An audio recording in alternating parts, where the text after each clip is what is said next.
And so to Newcastle, an electorate of nearly 36,000 voters which starts at Hamilton and Wickham and extends to the northern shore of Port Stephens. 3 candidates are opposing the sitting member, the ALP's Arthur Wade, but a swing of more than 20% would be needed to win the electorate from him.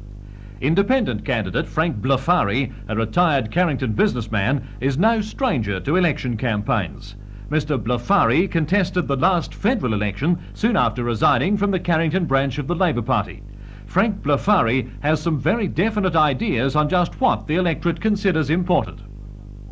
I believe the Australian people should be protected by law, that they really own their land and not being pestered by the local council to force them to pay rates when they already paid for their land, and be forced to pay water land rates when they already paid for their land. Why should they pay? I believe that they should pay for water cost, and electricity also has cost, no electricity charges. Steve Jeffries is contesting Newcastle under the banner of the Australian Democrats. Mr Jeffries is 33, married with a young son. He came to the area with the RAF in 1969 and is now employed as a fitter at the BHP, while at the same time completing an industrial relations certificate course at the Ties Hill Tech.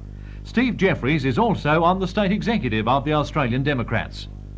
Like most people, I am fed up with the way in which the state government and the opposition are continually fighting each other rather than solving the problems facing the people of Newcastle and the Port Stephens area. Secondly, I personally believe that we are neglected simply because of the fact that Newcastle is a safe Labor seat. Now, proof of neglect can be seen in our sewage systems, the lack of a hospital in the Port Stephens area, and our roads are nothing better than goat tracks. Arthur Wade has been the member for Newcastle for 16 years. He's 64 and has 3 grown-up children and lives at Carrington. Mr Wade is a former Deputy Lord Mayor of Newcastle and former Chairman of the Shortland County Council. He's also President of the State Parliamentary Labor Party and Deputy Government Whip, and is on numerous government committees. Well, one thing, I'm proud to be a member of the Rand Labor government, and since 1976, since we've been in government, this government has transformed the whole of this state, not only the state but in particular the Hunter Valley and partly also Newcastle and the environs of Newcastle. Everywhere you look there's work going on. There's the bridges and the roadworks, the electrification of the trains, the modifications of transport. Stockton ferries are being reorganised since June the 3rd last year, when they were taken off by the private company, and we now have a guarantee from the Premier that those 2 new ferries will be built for that service. We've got schools going up everywhere, Newcastle East, 2 new ones being constructed now at Medowie and Shoal Bay, and 1 completed at Tanilba Bay. There's work going on in every field of operation. A floating dock was brought here when they thought that that was the finish of the shipbuilding industry. We're now going to revitalise the shipyard and hope that we can get the submarine contract. And everywhere you look, there is work going on that this government is proud to have been associated with and proud to have achieved. The Liberals are contesting Newcastle this time in the person of 32-year-old mother of 2 and part-time high school teacher Patricia Forsyth. Mrs Forsyth was born in Newcastle and is an arts graduate from the university. She's been a member of the Liberal Party since her high school days and is now a member of the state executive. This is the first time Pat Forsyth has stood for Parliament. I would like to see Newcastle recognised as the second city of New South Wales. I'd like to see us develop better health facilities, a better managed port, a better environment for business to develop in, particularly small business, and better employment opportunities for women. And I will be striving for those policies in a Nick Greiner-led Liberal National Party government, and I would like to be able to be a positive voice in that government.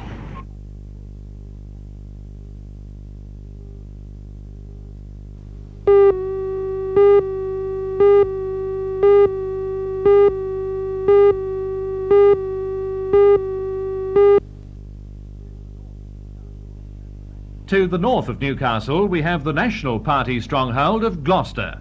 Gloucester takes over from the northern shore of Port Stephens in a line from Dungog to Hawk's Nest and includes the populous coastal areas of Fosterton, Curry, Taree and Wingham. Inland, it takes in the town of Gloucester itself and out to the northwest as far as the Liverpool Range. 38,000 voters are on the roll, and they'd have to give the ALP a swing of more than 10% to wrest Gloucester from the state National Party leader, Leon Punch. This is Mr Punch's 25th year in Parliament. He's a former Deputy Premier and Minister for Public Works and Ports, and has held Gloucester comfortably ever since its inception in 1962. We're keen to see honest government with integrity, something we haven't got in New South Wales. That covers Gloucester too. As far as Gloucester is concerned, it's the most fertile electorate, it's a big tourist area. I'd like to see much more money spent in that and in all country electorates. The Rand government really is only interested in the Sydney area. They don't spend any money in the country.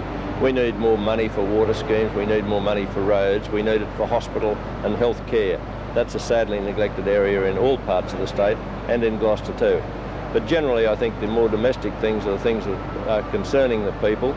We want to see the timber industry protected, it's being destroyed by national parks, and we want to see much more money spent in the tourist industry on the coast. It's a very critical area of responsibility in the Gloucester electorate.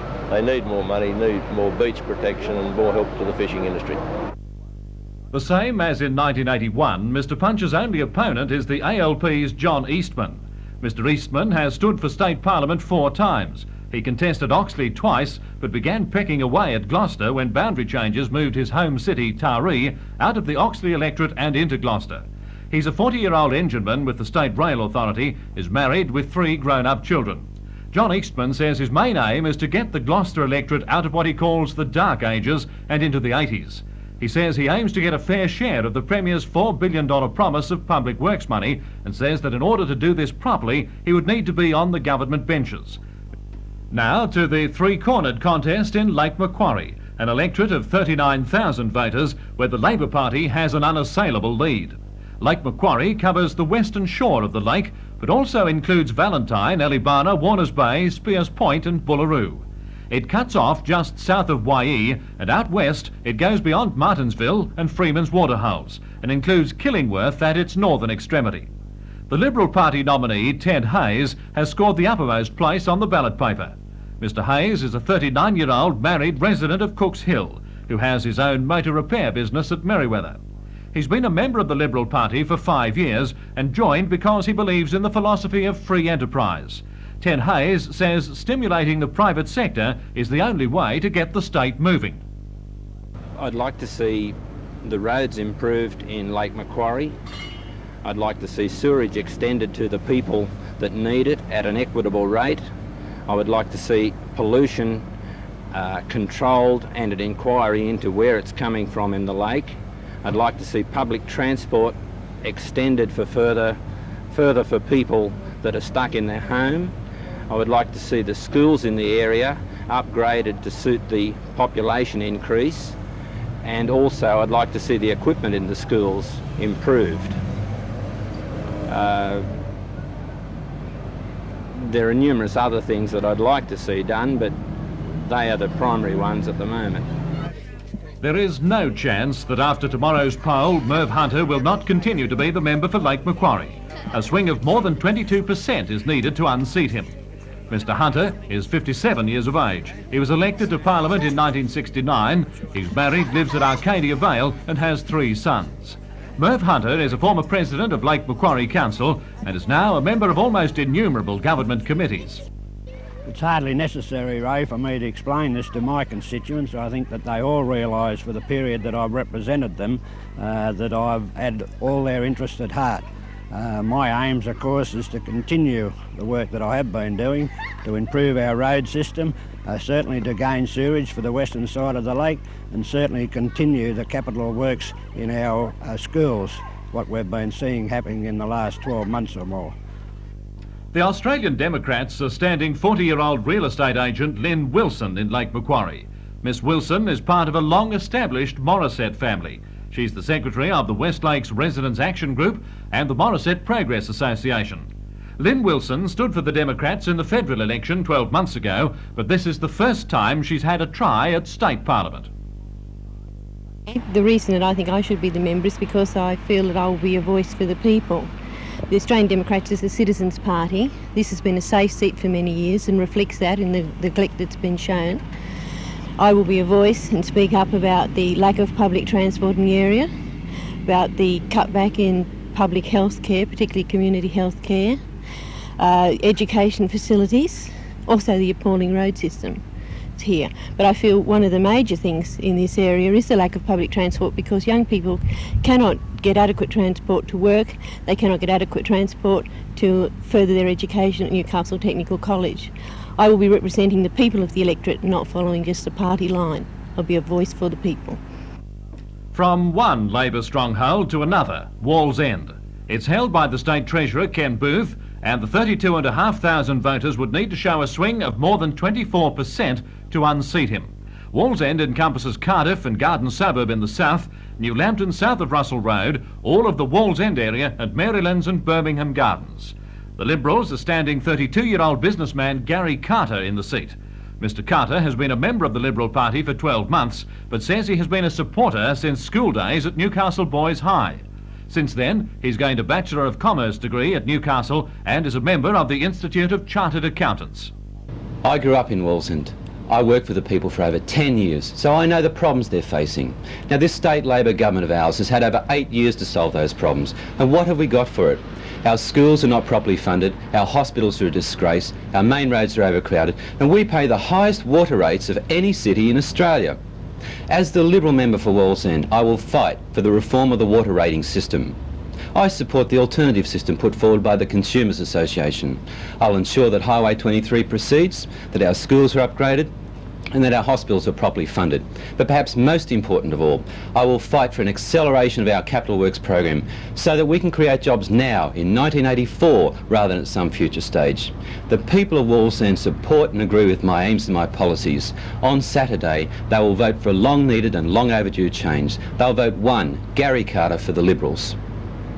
The sitting member, Ken Booth, is 58, married and lives at Glendale. He has a married daughter.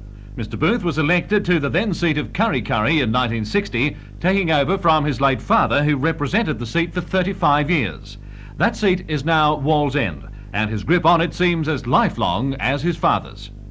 I think I should have the opportunity to continue the progressive work I've been doing for the Hunter Valley, for Newcastle, and particularly for Wallsend. And the highlight, I think, of recent months has been the announcement of the $80 million teaching hospital at Rankin Park and the renovations to Wallsend Hospital. These are some of the projects that are now coming to fruition that I've worked very hard for. I believe that I can confidently ask the electorate to re-endorse me and support me on the 24th of March.